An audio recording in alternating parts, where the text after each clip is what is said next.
नमस्कार. विकास समाचारमध्ये आपले स्वागत. कार्यकर्त्यांचे शिवसेनेत पक्षप्रवेश तथा नवीन पदनियुक्ती. महाराष्ट्र राज्याचे लाडके मुख्यमंत्री व शिवसेना मुख्य नेते माननीय श्री एकनाथजी शिंदे यांच्या कार्याने प्रेरित होऊन तसेच शिवसेना उपनेते पालघर जिल्हा संपर्क प्रमुख तथा आमदार माननीय श्री रवींद्रजी फाटक यांच्या मार्गदर्शनाखाली व शिवसेना पालघर जिल्हा प्रमुख माननीय श्री वसंत चव्हाण यांच्या प्रयत्नाने शिवसेना बोईसर विधानसभेतील नागझरी, चरी व निहे येथील कार्यकर्त्यांनी शिवसेनेत पक्षप्रवेश केले. त्यांना नवीन पदनियुक्ती करण्यात आली.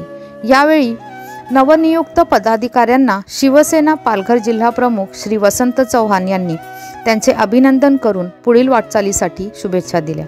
सदर प्रसंगी शिवसेना पालघर तालुका प्रमुख श्री नितीन सातवी, विधानसभा संघटक श्री गणेश घोलप, टेन विभाग प्रमुख श्री अनिल साळुंखे, वाहतूक सेना उपतालुका प्रमुख श्री अजय चव्हाण, उपविभाग प्रमुख वैभव पाटील, नागझरी माननीय उपसरपंच श्री विश्वास अधिकारी, नागझरी ग्रामपंचायत माजी उपसरपंच उपविभाग प्रमुख श्री अजित अधिकारी, युवा समन्वयक श्री नितीन पराड, पदाधिकारी व इतर कार्यकर्ते उपस्थित होते.